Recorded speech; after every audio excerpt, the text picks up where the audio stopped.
things.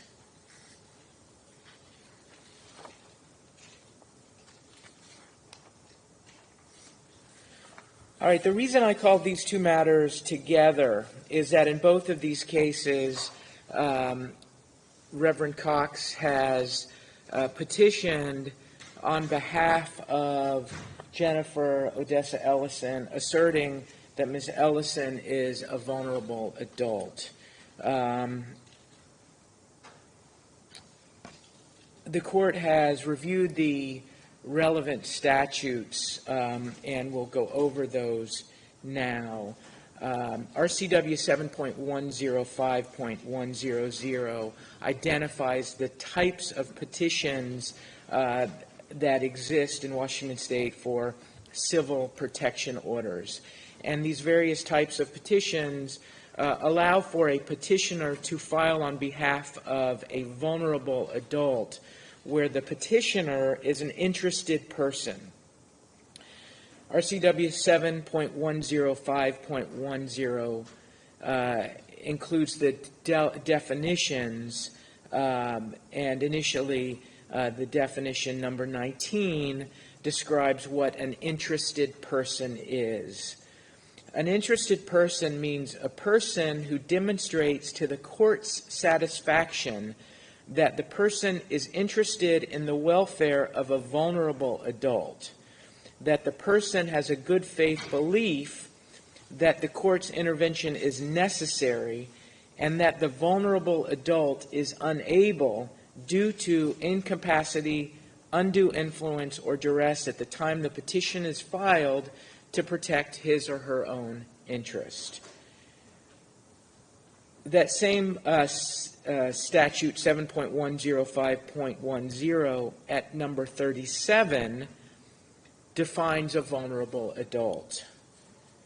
A vulnerable adult includes a person 60 years of age or older. That does not apply to Ms. Ellison. A vulnerable adult includes a person subject to a guardianship under RCW 11.130.265 or adult subject to conservatorship under RCW 11.130.360. That does not apply to Ms. Ellison. Vulnerable adult includes a person, I'm skipping letter C for the moment. Letter D, a person admitted to any facility. That does not apply to Ms. Ellison. Receiving services from home health, hospice, or home care agencies licensed or required to be licensed under Chapter 70.127. That does not apply to Ms. Ellison. Receiving services from a person under contract with the Department of Social and Health Services to provide services in the home. That does not apply to Ms. Ellison.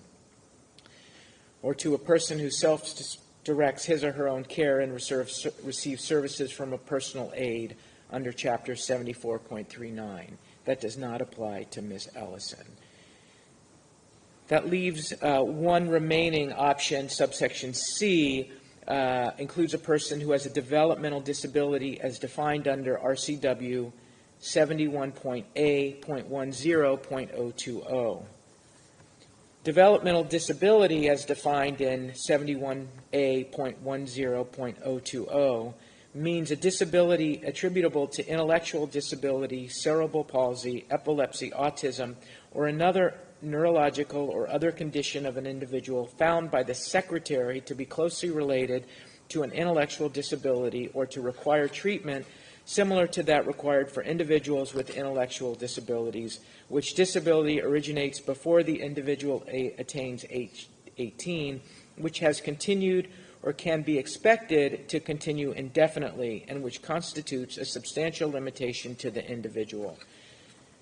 Based on the information provided, the court finds that Ms. Ellison does not qualify as a person with a developmental disability under 71A.10.020, which means that none of the definitions, 1, 2, 3, 4, 5, 6, none of the 7 definitions of vulnerable adult apply.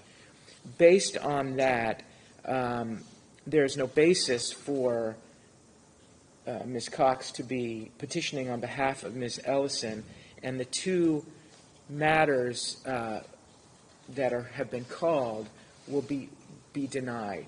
The court wants to make clear that the court is in no way requesting that or encouraging that these matters be refiled by Ms. Ellison. The court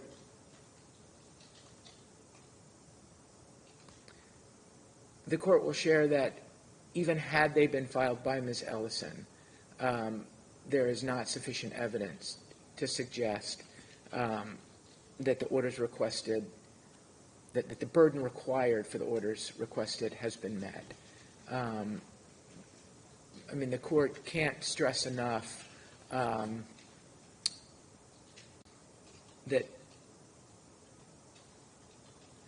while this calendar, that's what we call, the time of that, these hearings in this courtroom that occur on Wednesday mornings at 9 o'clock. The court has real question if these matters actually belong here. The court is not encouraging refiling. We're not also saying you can't necessarily, we're not saying you can't refile. The court is just wanting to make clear that by denying these, dismissing these based on the fact that the court is finding that Ms. Ellison is not a vulnerable adult, is not a request of the court to refile on her own.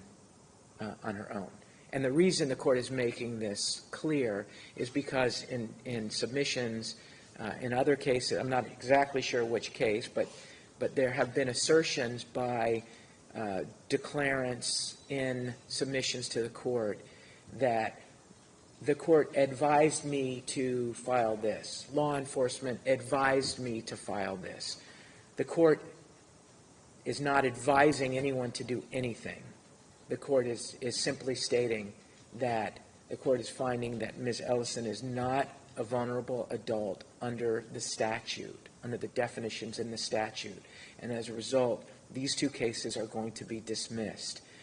But the court is not advising or encouraging anyone to do anything. Okay, so these two matters are dismissed. And the court will